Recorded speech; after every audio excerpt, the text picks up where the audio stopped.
सोमय कोमसुहास चंद्रजी फूफरंत सियल से अभिसा वासुपुज जिन ननंदा धम्म संति कुंथुअर मल्ली मुनि सुवर्णमि नेमि महल्ली पासिना वीर महेशा वंदामि चोबीस जिनेसा वंदामि चोबीस जिनेसा। जय बोलिए खजराज श्री आदिनाथ भगवान की, नेमिनाथ भगवान की, परम पूज्य मुनि कुंजर ज्येष्ठाचार्य श्री आदि सागर जी महामुनिराज की, आचार्य श्री महावीर कीर्ति जी विमल सागर जी सन्मति सागर जी गुरुदेव की। तुमसे ही ज्ञान का दीप जला है, तुमसे ही गंगो अंधेरा मिटा है। तुम जो नहीं तो गुरु जी कुछ भी नहीं है। हमें रास्तों की जरूरत नहीं है, हमें गुरु चरणों के निशान मिल गए हैं। हमें रास्तों की जरूरत नहीं है, हमें गुरु चरणों के निशान मिल गए हैं। जय बोलिए परम पूज्य चतुर्थ भट्टाधीशाचार्य भगवान श्री सुनील सागर जी गुरुदेव की, तीन तुम नौकर महामुनि राजों की। बोलिए परम पूज्य अध्यक्ष पाशु प्रज्ञवती माता जी की, समस्त हरिका संघ की। सुबह सुबह की बात थी, एक व्यक्ति अखबार पढ़ते हुए चाय की चुस्कियां ले रहे थे। अखबार पढ़ते पढ़ते अचानक उनकी नजर उठाने वाले बॉक्स पर चली गई और देखा कि इस बॉक्स के अंदर तो मेरा नाम लिखा है। जरा देखे तो सही क्या लिखा है अपने बारे में। लिखा था कि जो मौत का सौदागर है आज वो इस दुनिया में नहीं रहा। देखते ही आंखें फटी की फटी रह गई। दुनिया मुझे मौत का सौदागर कहेगी, आखिर क्यों? क्योंकि मैंने सबसे बड़ा जहर डायनामाइट का आविष्कार किया है। आज पूरी दुनिया मुझे उस नाम से जानती है, ऐसा जहर जिसको सूंघने मात्र से ही व्यक्ति की मृत्यु हो जाया करती है। दिल को धक्का लगा, क्या पूरी दुनिया मुझे आज इसी नाम से जानेगी? मेरे मरने के बाद भी मेरी यही पहचान रहेगी? उसने कहा नहीं, आज के बाद मैं अपने जीवन को बदलूंगा। दृढ़ संकल्प कर दिया और उसने पूरे विश्व में शांति का ऐसा काम किया कि उसे अल्फ्रेड नोबेल का पुरस्कार मिला। अक्सर होता है कि हम पाप से नहीं पापी से घृणा करते हैं, लेकिन प्रभु महावीर स्वामी कहते हैं पापी से नहीं पाप से घृणा करनी चाहिए। अपना खुद का उदाहरण देते हैं। हम 2 दिन पहले कर्मकांड जी का स्वाध्याय कर रहे थे। उसके 7वें अधिकार में भाव चुलिका नाम का अधिकार है। गाथा 874 से लेकर 885 तक के बीच 363 मतों का विवेचन किया गया। हमें लगा कि इन 363 मतों को स्थापित करने वाला कौन है पता है? प्रभु महावीर स्वामी का जीव जिसने आदिनाथ स्वामी के काल में मारीची पर्याय में इन 363 मतों को स्थापित किया था। लेकिन सबके दिन एक जैसे नहीं होते हैं, कुछ कुछ बदलाव आता है। देखो खेरवाड़ा में चतुर्मास नहीं हुआ तो 37 वर्ष तक नहीं हुआ, और हुआ तो आचार्य भगवान की ऐसी कृपा वर्ष 25-25 संवत्सरण बाद भव्य कल्पद्रुम महामंडल विधान। जो भी देखता है एक ही बात कहता है कि सच में ऐसा नजारा, ऐसा दृश्य संवेदक को देने वाला है। प्रभु महावीर स्वामी ने भी मारीची की पर्याय में 363 मत की स्थापना की, लेकिन वही जीव सिंह की पर्याय में जन्म लेता है और एक हिरण को फाड़ता है, नोचता है। तभी आकाश मार्ग से द्वे मुनिराज विहार करते हैं और उस जीव को देखते ही सोचते हैं कैसा होनहार जीव है, कैसी भवितव्यता है इस जीव की, जो तीर्थंकर बनने वाला है, अहिंसा का उपदेश देने वाला है, आज किसी जीव को मार रहा है। गुरु का उपदेश सबको नहीं मिला करता है, गुरु का मार्गदर्शन भी सब जीवों को नहीं मिला करता है। उसके लिए भी भवितव्यता होनी चाहिए, होनहार होनी चाहिए।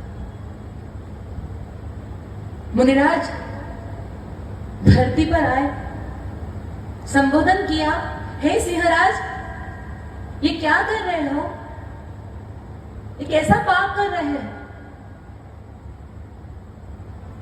तुम तो होने वाले तीर्थंकर हो, अहिंसा का उपदेश देने वाले हो, 5 व्रतों का उपदेश देने वाले हो। मुनि का उपदेश सुनते ही आंखों में आंसू आ गए और सिंह की पर्याय में देश व्रतों को ग्रहण कर लिया। मनुष्य की पर्याय में भी देश व्रतों को ग्रहण करना मुश्किल है। गुरुजी कहे, भाई माँ क्या काम है, अब थोड़ा सा प्रतिमा जी ले लो। माता जी एक प्रतिमा नहीं, हम तो 5 प्रतिमा जी ले लिए। कैसे ले लीजिए, कैसे ले लिए हैं? हमारे यहाँ मंदिर बना था ना, तो 5 प्रतिमा जी स्थापित कर ली थी। वो प्रतिमा जी नहीं कह रहे ज्ञानी, ये तो ऐसी प्रतिमा है कि स्वयं को भगवान बनाने वाली है। तो महावीर स्वामी के जीवन ने सिंह की पर्याय में भी देश व्रतों को ग्रहण कर लिया, 5 पापों का त्याग कर लिया और फिर संकल्प ले लिया कि अपने जीवन को बदलूंगा। और सच में अपने जीवन को बदल कर रहे और महावीर बन गए। जैसे केवल ज्ञान हुआ, समूह शरण की रचना हुई,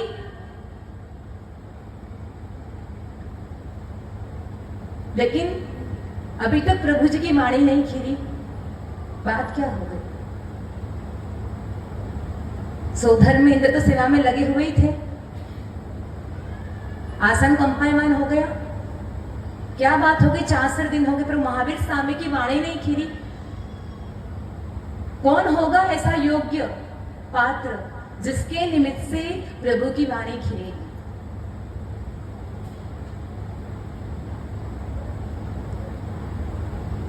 अवधि ज्ञान से जान लिया, ओहो इंद्रभूति गौतम गंधर जो 500 शिष्यों का गुरु है, वो महावीर स्वामी का शिष्य बन सकता है, वो गंधर बन सकता है। और सोधन में इंद्र समझे कि कैसे तो इनको महावीर स्वामी के समोशरण में लाया जाए, कैसे तो समझाया जाए। 500 शिष्यों का गुरु होगा, सामान्य तो नहीं होगा। अब कुछ भी करो, स्वधर्म इंद्र के तरह तरह की विक्रिया बना सकते हैं। विक्रिया बनाई, अपना रूप बदला और पहुंच गए इंद्रभूति गौतम के पास में। अब प्रश्न करें कि देखो हमारे गुरुजी तो मौन लिए हुए हैं, हमारा एक प्रश्न है, यदि आप उत्तर बता दोगे तो हम आपके शिष्य, आप हमारे गुरु। और उस प्रश्न का उत्तर नहीं बता पाए तो आपको हमारे गुरु का शिष्य बनना होगा। उसने कहा, अरे पूछो। अपन तो हर तरह के प्रश्न चुटकियों में सॉल्व कर लेते हैं। प्रश्न पूछा, त्रिकाल द्रव्य षटकम, तीनों कालों में द्रव्य कितने हैं, पदार्थ कितने हैं, तत्व कितने हैं। सुनते ही कान फट गए। ओहो, ये तो अपन ने पहली बार सुना है। द्रव्य क्या है, पदार्थ क्या है, तत्व क्या है। अब कहे कैसे कि हमको इस प्रश्न का उत्तर नहीं आता है। अक्सर दुनिया में है, लोगों की प्रॉब्लम यही है, कुछ नहीं आए तो स्वीकार कैसे करें कि हमको ये चीज नहीं आती है। गलती एक्सेप्ट करना बहुत बड़ी बात हुआ करती। अब कहे चलो, इस प्रश्न का उत्तर तुम नहीं सुन सकते हो, इस प्रश्न का उत्तर तो मैं तुम्हारे गुरु महावीर को ही दूंगा। चल पड़े। स्वधर्मेंद्र तो वही चाहते थे, प्रश्न का उत्तर दो न दो, पर महावीर के द्वार पर चलो। चल दिए। चलते चलते ओहो, कहते हैं समूह शरण में प्रभु की जो काया होती है, आदिनाथ स्वामी की काया कितनी थी बताया आपको? 500 धनुष ऊंचाई थी। 4 हाथ मिलाओ तो 1 धनुष होता है। 500 धनुष ऊंचे थे। महावीर स्वामी की अवधारणा कितनी थी? 7 हाथ। कहते हैं उससे 12 गुने ऊंचे मानस्तंभ हुआ करते हैं।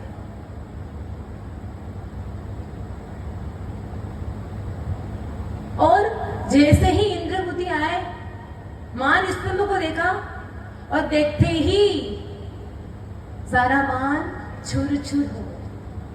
कहते हैं इन पत्थरों के मान स्तंभ में ऐसी शक्ति कहां से आ गई? ऐसा क्या पुण्य कर लिया कि इस पत्थर के मान स्तंभ को देखते ही अनंतानुबंधी चौकड़ी गायब हो जाया करती। क्रोध, मान, माया, लोभ सारी कषाय चुरचुर हो जाया करती है। तो कहते हैं इन पत्थरों के ढेर का पुण्य नहीं था, ये पुण्य तो था इन पत्थरों के ढेर पर 3 लोक के नाथ विराजमान है। महिमा किसकी है? डेकोरेशन की है, पंडाल की है, तो 3 लोक के नाथ की है। जैसे ही प्रभु को देखा दूर से और सारा मान चूर हो गया, सम्यक्त्व की प्राप्ति हो गई। ऐसे नहीं होता है सम्यक दर्शन। लब्धि सार ग्रंथ में 5 लब्धियां बताई है सम्यक दर्शन की प्राप्ति से पहले। वो 5 लब्धियां होंगी तो सम्यक दर्शन होगा, वो 5 लब्धियां पहले वाली नहीं होगी तो सम्यक दर्शन नहीं होगा। सबसे पहली लब्धि है श्रेयोपशम लब्धि। क्या होता है उस लब्धि में? तो कहा कि प्रति समय जो पाप कर्म है वो अनंत गुणा हीन होकर फल देते हैं। जिनके पाप कर्म का तीव्र उदय होता है ना, वो बाजार में बैग लेके चक्कर काटते होंगे, रात में चौराहे पर बैठकर गप्पे मारते होंगे। उनका मन नहीं करेगा कि चलो इतना भव्य समोशरण की रचना हुई है, अपन जाकर शिव जी की पूजा कर ले, आराधना कर ले, आरती उतार। पाप कर्म की मंदता होगी तब जाकर ऐसे तीव्र भाव बनते हैं कि चलो घर बैठे क्या करेंगे, 3 लोक के नाथ की आराधना कर कर आते हैं। कल बताए यहां से हम 10:30 बजे चले तो गए, दिन भर ऐसा मन, बस पूरे दिन समोशरण ही दृष्टि में थे कि एक बार और इन आंखों से जाकर इन समोशरण के दर्शन कर। इतना मन कर रहा था, क्यों? 3 लोक के नाथ विराजमान हैं। जब पाप कर्म की मंदता होती है तो भावों में तीव्रता आती है। जब तक तीव्र पाप कर्म का उदय होगा, जीव कुछ करना भी चाहे ना तो नहीं कर पाए। देख लो, लाखों लाख देखकर भी कुछ गायब हो जाएंगे दुकान संभालने के लिए। हो गए तो अच्छी बात है। कहने की बात है, तन मन धन से अगर जो तीन लोग के नाथ की पूजा करता है, भक्ति करता है, यानी क्या नहीं मिलेगा, सब कुछ मिलेगा। संसार की लक्ष्मी मिल जाएगी और मोक्ष लक्ष्मी भी मिल जाएगी। पहली लब्धि की बात की अपन ने। दूसरी लब्धि है, कहा कि श्रेयोषम लब्धि पूर्वक ही दूसरी लब्धि होती है विशुद्ध लब्धि। क्या होता है? कहते हैं इसमें साता कर्मों का बंद होता है, पुण्य कर्मों का बंद होता है जब विशुद्धि बढ़ेगी। अगर विशुद्धि नहीं बढ़ेगी तो पुण्य का बंद भी नहीं हो पाएगा। संक्लेश में तो पाप कर्म ही बंधते हैं। फिर कहा कि पाप कर्म का बंद उदय होगा, विशुद्धि बढ़ेगी तो तीसरी देशना लब्धि होगी। देशना लब्धि समझते हो? गजब महिमा है इसकी। तत्वार सूत्र में कहा कि सम्यक दर्शन दो प्रकार से होता है, अधिगमज और निसर्गज। लेकिन दोनों ही सम्यक दर्शन में देशना आवश्यक है। कैसे? फिर दोनों में डिफरेंस क्या रहा? तो कहा कि अधिगमज सम्यक दर्शन है, उस समय तो वर्तमान में प्रभु का उपदेश, गुरु का उपदेश प्राप्त होना और उसके निमित्त से जो सम्यक दर्शन होता है वह सम्यक दर्शन अधिगत सम्यक दर्शन कहलाता है। जैसे महावीर स्वामी के जीव को सिंह की पर्याय में हुआ। फिर निसर्ग सम्यक दर्शन, कहा कि बिना गुरु, बिना जिनवाणी के, बिना प्रभु के जो सम्यक दर्शन होता है वो निसर्गज होता है। लेकिन शर्त क्या है? शर्त इतनी है कि वर्तमान में आपको देव शास्त्र गुरु का उपदेश नहीं मिला है, लेकिन निसर्ग सम्यक दर्शन होगा भी उसी को जिसने किसी भाव में देव शास्त्र गुरु की वाणी को सुना है। कहने का मतलब दोनों के लिए देशना लब्धि आवश्यक है। आज के इस युग में हम सब कार्य अच्छे मानते, लेकिन जब प्रवचन चालू होता है ना तो लगता है अब थक गए। नहीं, यहाँ के लोगों की बात नहीं कर रहे हम, कर भी नहीं सकते हैं।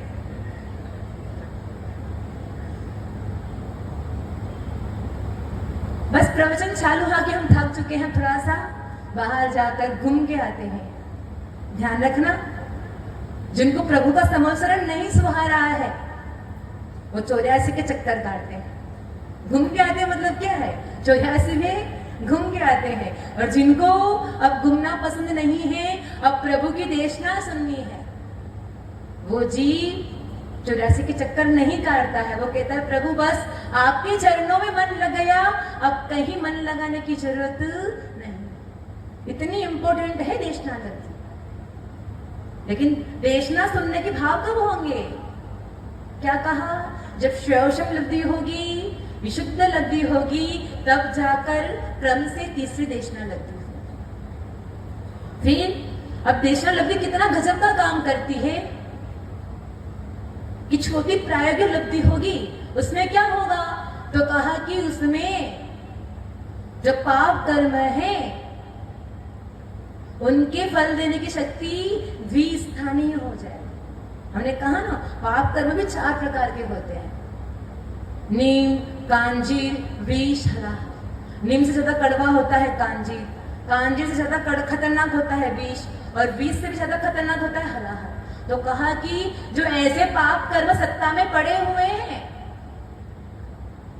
वो पाप कर्म के फल देने की शक्ति द्विस्थानीय, मतलब अब वो विष और हलाहल के जैसे फल नहीं देंगे, नीम और कांजीर जैसा फल देकर उदय में आकर नष्ट हो जाएंगे। फिर कर्मों की स्थिति कितनी रहेगी? तो कहा कि यूं तो कहो सागर भर कर्म पड़े। कहते हैं ना कि भगवान आपके दर्शन से सागर भर कर्म कैसे हो जाते हैं? चुल्लुक प्रमाण, मतलब अंजुलि प्रमाण हो जाते हैं। कैसा हो गया? कितनी भी धूप पड़े, हमारे यहाँ तो कोई पल भर में सागर सूखता नहीं है। तो कैसे कह दे कि भगवान आपके दर्शन से, आपके वंदन से जो हमने भाव भाव में पाप कर्मों का आश्रय किया है, वे पाप कर्म सागर भर हैं, और जैसे ही आपके स्मरण किया तो पाप कर्म अंजलि प्रमाण रहेगा। तो प्रायोपलब्धि वो काम करती है, जो पाप कर्म ढेर थे वो इतने से रह जाते हैं। अब कहा प्रायो की लब्धि भी हो गई। अब तो कहा कि यहां तक तो 4 लब्धियां भव्यों को भी हो जाया करती है, अभव्यों को भी हो जाया करती है। कौन सी बड़ी बात है, कितनी बार प्राप्त कर ली है? भव्य समझते हो? भव्य वो कहलाता है जो रत्नत्रय प्राप्त करने की योग्यता रखता है। अभव्य जिसमें सम्यक दर्शन, सम्यक ज्ञान, सम्यक चारित्र प्राप्त करने की योग्यता 3 काल में, 3 लोक में कहीं पर भी नहीं है। अब कहा कि सबसे इंपोर्टेंट लब्धि है 5वीं करण लब्धि। जब तक वो न हो तब तक हमारा कार्य शुरू नहीं हुआ। सबसे पहला करण लब्धि भी 3 प्रकार की होती है। सारे परिणामों की गणित बताई है। कहा कि अधप्रवर्तकरण क्या होता है? पहले समय से ऊपर के समय के परिणामों का नीचे के समय के परिणामों से मिलना अधप्रवर्तकरण है। फिर अपूर्वकरण, ऐसे परिणाम होना जो जीवन में कभी नहीं हुए हैं। अपूर्व क्या कहा? इस जीव ने भोग के परिणाम भी अनंत बार किए हैं, वो भोग के परिणाम भी अनंत बार किए हैं। नाचना कूदना बिना सिखाए, बिना क्लास लिए आ जाता है, सिखाना पड़ता है। कुछ बहस करनी हो, बोलना हो तो भी बिना सिखाए आ जाता है। झूठ बोलना भी बिना सिखाए आ जाता है। बहाने बनाना भी इनके लिए कोई क्लास नहीं लेनी पड़ती है। क्यों भैया? ये अनादि काल के इतने बुरे संस्कार हैं कि हर पर्याय में, चाहे जीव 1 इंद्रिय में रहा हो, 2 इंद्रिय में रहा हो, 3 इंद्रिय, 4 इंद्रिय, कहां पे भी रहा हो, भोग उपभोग के परिणाम तो, काम भोग वासना के परिणाम तो जीव ने हर पर्याय में किए हैं। लेकिन कहा अपूर्व परिणाम, ऐसे परिणाम जो पूरे जीवन में कभी नहीं हुए हैं। आज चतुर्दशी है, आज के दिन बड़ा प्रतिक्रमण होता है। प्रतिक्रमण में एक लाइन आती है, अभाव्यम भावेमी भाव्यम न भावेमी, कि भगवान कैसे भाव करूं, ऐसे भाव न करूं जो भाव भाव में करता आया हूं। भगवान ऐसे भाव करूं जैसे भाव आपने किए। कैसे भाव? तो कहा कि इस संसार को नष्ट करने के भाव, उत्तम समाधि मरण करने के भाव। ऐसे भाव कभी आते ही नहीं है। ऐसे भावों को करो, आपकी भक्ति करता रहो जन्म जन्म तक। ऐसे परिणाम, ऐसे अपूर्व परिणाम होते हैं। तो कहते हैं दूसरी करण लब्धि होती है। फिर तीसरी लब्धि गजब की है। तीसरी लब्धि तो क्या कहती है पता है? अनिवृत्तिकरण परिणाम। क्या कहती है?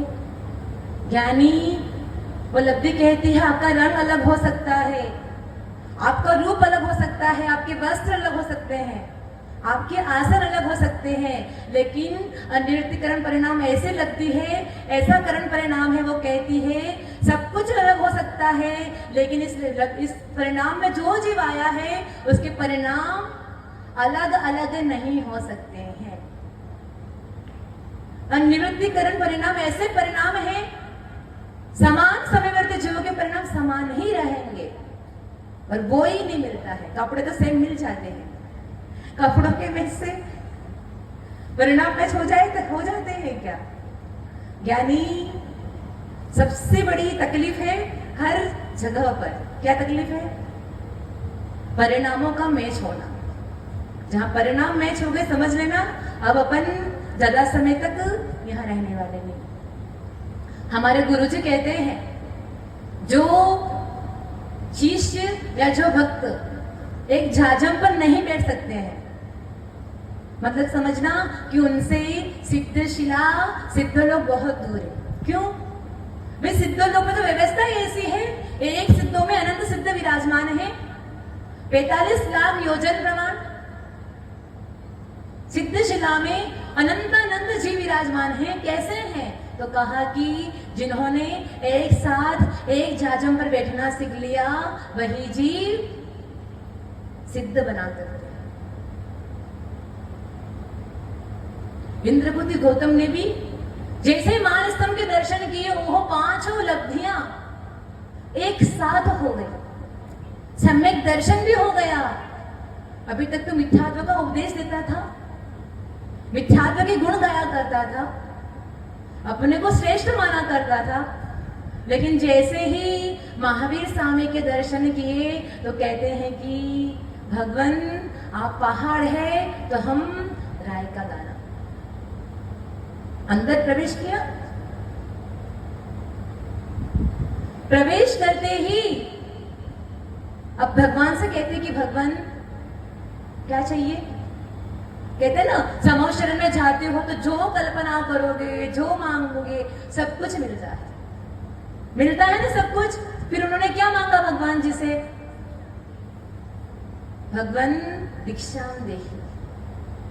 किसी की भावना होती हो ना 25-25 समो शरण में ऐसे दीक्षा लेने की, तो बोल देना हो, भावना बनानी चाहिए कि भगवान कभी भी हो रत्नत्र को धारण तो जरूर करेंगे, जिसके बिना मोक्ष का मार्ग खुलना नहीं है।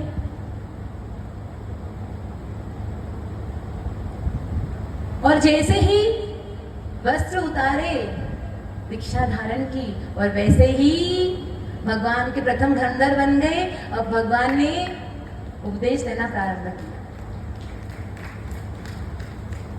आत्मानुशासन में आया है।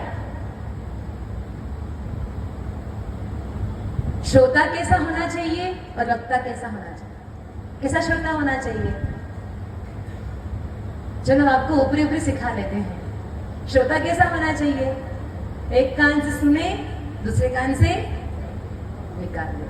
कुछ तो सुनते ही नहीं है, वो कान में क्या डाल के आते हैं आजकल, वो आता है मोबाइल सुनने वाला ब्लूटूथ, हाँ जो भी आता है भैया, अपने को नाम नहीं पता है, अपन इलेक्ट्रॉनिक सामान यूज भी नहीं करते हैं और नाम भी नहीं पता। जोड़े 10 साल हो चुके हैं और नहीं इसकी चर्चा करते। क्या करना अपने को? अब इतनी अच्छी जिनवाणी मिली है, रत्नत्रय का मार्ग मिला है, अब किसी चर्चा करनी है? चर्चा भी करे तो जिनवाणी की करे। कितना गजब का वर्णन आया है कि धूलिसार कोट के अंदर अभ्यंतर भाग में मान स्तंभों की रचना होती है। कैसे होते हैं मान स्तंभ? तो कहते दर्शन करते ही पापों को दूर करने वाले होते हैं। एक एक दिशा में एक एक जिन प्रतिमाएं हैं, वो भी कैसी? अष्ट प्रातिहार्य से सहित है। हमारे यहाँ तो कभी कभी इतने प्रमादी हो जाते हैं कि वेदी पर भी जितने भगवान हैं सबके लिए सिंहासन भी नहीं हो पाता। अष्ट प्रातिहार्य में सिंहासन भी आता है। एक वही हो जाए, चवर तो कॉमन रहता है, भावमंडल तो फिर मूल नायक पे लगते हैं या फिर साइड भगवान जी वहां लगते हैं। एक सिंहासन हुआ करता है जो सब भगवान जी पर रह सकता है, उस पर भगवान जी स्थापित कर सकते हैं। लेकिन हमारे यहाँ तो इतना मुश्किल है कि एक सिंहासन भी नहीं मिल पाता है। इतने भव्य मान स्तंभ और अष्ट प्रतिहार सहित जिन प्रतिमाएं होती हैं।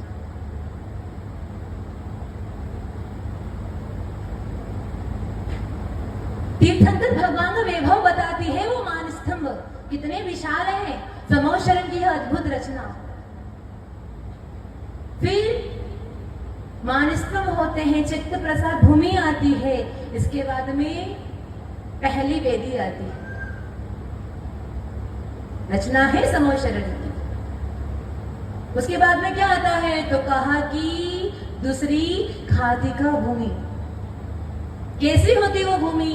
तो कहा कि उस खादिका भूमि में जल से भरे हुए बावड़ियां होती है। फिर उसका जल कितना पवित्र होता है? तो कहते हैं जैसे प्रभु की वाणी निर्मल होती है, मीठी होती है, वैसा ही मीठा उस बावड़ियों का जल हुआ करता है।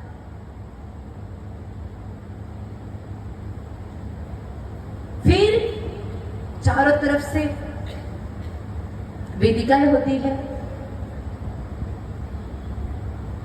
फिर तीसरी भूमि आती है लता भूमि। यहाँ लिखा है देखो इस पर शंभोशरण पे। तीसरी भूमि कौन सी है? लता भूमि।